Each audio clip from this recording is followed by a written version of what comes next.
In previous video we have studied about the temperature. Today we will study about the factors affecting temperature. Temperature को affect करने वाले factors कौन कौन से होते हैं ये मैंने आपको बताए थे. Today we will study these factors in detail.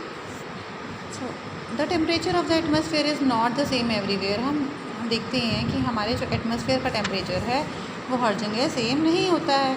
ये किस पे डिपेंड करता है? इंसुलेशन पर. इंसुलेशन क्या होता है? अर्थ जो सूरज की गर्मी को, हीट को अब ले लेती है, रिसीव करती है, उसे हम बोलते हैं इंसुलेशन. ये उस पर डिपेंड करता है कि अर्थ कितना एब्जॉर्ब कर रही है सन हीट को. अगर वो ज़्यादा कर रही है तो टेम्परेचर हॉट होगा, अगर वो कम कर रही है तो टेम्परेचर लो होगा. फर्स्ट फैक्टर है लेटीट्यूड. लेटीट्यूड जैसे मैंने आपको हीट जोन्स के बारे में बताया था कि जो ये इक्वेटर के पास वाले एरियाज़ होते हैं, tropic of cancer, tropic of capricorn, ये जो पार्ट है यहाँ पर सूरज की किरणें बिल्कुल सीधी पड़ती हैं, सनरेज यहाँ पर डायरेक्ट पड़ती हैं. तो ये जो पार्ट होता है वो टॉरिड जोन का होता है और यहाँ पर एरिया गर्म होता है, यहाँ का टेम्परेचर हॉटेस्ट होता है. नॉर्थ पोल और साउथ पोल, यहाँ पर जो सनरेज होती हैं वो डायरेक्ट नहीं पड़ती हैं, यहाँ पर स्लैंटिंग हो जाती है, जिसके कारण से यहाँ का टेम्परेचर डाउन हो जाता है. यहाँ पर पूरा साल बर्फ़ जमी रहती है. तो जो एरियाज़ इक्वेटर के पास हैं वहाँ पर गर्मी होती है.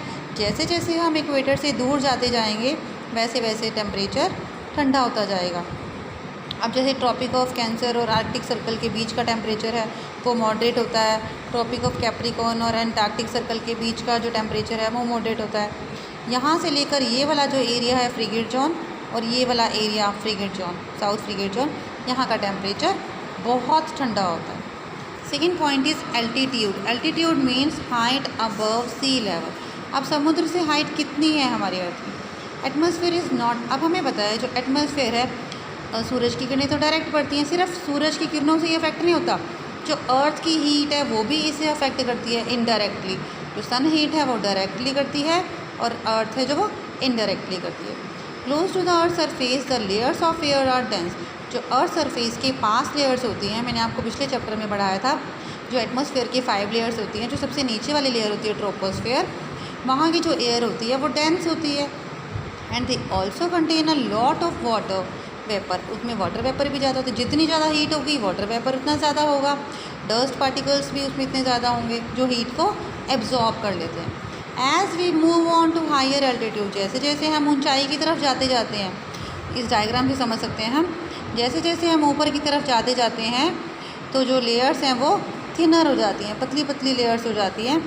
And they contain lesser amounts of water vapour. तो जहाँ लेयर्स थिन हो जाएंगी तो वहाँ पर वाटर वेपर भी कम होगा, डस्ट पार्टिकल्स भी कम होंगे, तो हीट को एब्जॉर्ब भी कम करेंगे. इसीलिए जो टेम्परेचर है वो डिक्रीज़ हो जाता है अल्टीट्यूड इंक्रीज़ होने के साथ. जैसे जैसे यहाँ हाइट बढ़ रही है वैसे वैसे टेम्परेचर कम हो जाता है. जैसे हम किसी हिल स्टेशन का देखते हैं, शिमला का, मंसूरी का, यहाँ का टेम्परेचर डाउन होता है और हमारे प्लेन एरिया जो है वहाँ पर टेम्परेचर हाई होता है. Third is distance from the sea. कोई एरिया समुद्र से कितनी दूरी पर है इस पर भी हमारा टेम्परेचर डिपेंड करता है. अब जो लैंड है वो हीट हो जाती है, जल्दी गर्म होती है, जल्दी ठंडी होती है. जो समुद्र का पानी है वो देर से गर्म होता है, देर से ठंडा होता है. अब दिन के टाइम में जो गर्म हवा लैंड से ऊपर उठ जाती है, देखिए हम यहाँ से देख सकते हैं, ये लैंड एरिया है और ये सी एरिया है. तो यहाँ से जो गर्म हवा ऊपर उठ जाती है और इसकी जगह फिर ठंडी हवा ले लेती है, समुद्र से आने वाली ठंडी हवा ले लेती है. तो ये हो जाता है sea breeze. The air blowing from sea to land is called sea bridge.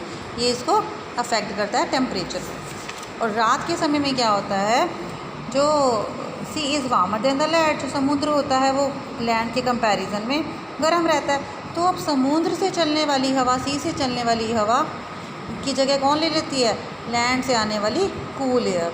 तो यहाँ पर अब लैंड से जो एयर पहुँचती है सी की तरफ, इसे हम बोलते हैं लैंड ब्रीज. ये दोनों ही हमारे टेम्परेचर को इफ़ेक्ट करते हैं. जो एरियाज़, जो ये लैंड एंड सी ब्रीज है, ये मॉडरेट इन्फ्लुएंस होता है, मतलब कि यहाँ पर मौसम ना ज़्यादा गर्म होता है ना ज़्यादा ठंडा होता है. जो कोस्टल एरियाज़ के पास होते हैं, जो समुद्र के पास एरिया होते हैं, वहाँ का क्लाइमेट कैसा होता है? ओशनिक क्लाइमेट या maritime climate.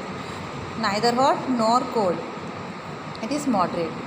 Places situated far away from the sea, और जो समुद्र से दूर होते हैं वहाँ का क्लाइमेट कैसा होता है? एक्सट्रीम्स ऑफ टेम्परेचर, मतलब या तो बहुत ज़्यादा गर्मी या बहुत ज़्यादा ठंड। उस क्लाइमेट को हम क्या बोलते हैं? Continental climate. प्लेन एरिया में कौन सा क्लाइमेट होता है? Continental climate. और कोस्टल एरियाज़ में कौन सा क्लाइमेट होता है? Oceanic climate. Now winds flowing from warmer areas. अब जो गर्म एरिया से हवा आ रही है वो टेम्परेचर को कैसा कर देगी? गर्म कर देगी। और जो ठंडे एरिया से विंड्स चल रही हैं वो टेम्परेचर को लो कर देंगी, टेम्परेचर को डिक्रीज़ कर देंगी। ओशियन करंट्स क्या होते हैं? जो समुद्र में लहरें चलती हैं उसमें करंट्स होते हैं, उसे बोलते हैं ओशियन करंट। अब वार्म ओशियन करंट, जो गर्म ओशियन करंट्स होते हैं वो टेम्परेचर को बढ़ा देते हैं, कोस्टल एरिया के टेम्परेचर को बढ़ा देते हैं। और जो कोल्ड ओशियन करंट्स होते हैं वो टेम्परेचर को डिक्रीज़ कर देते हैं। Relief, slope of land, clouds, soil, vegetation cover, ये भी बहुत सारे फैक्टर्स हैं जो हमारे टेम्परेचर को, किसी प्लेस के टेम्परेचर को इफ़ेक्ट करते हैं। We will study about atmospheric pressure in next video. Thank you.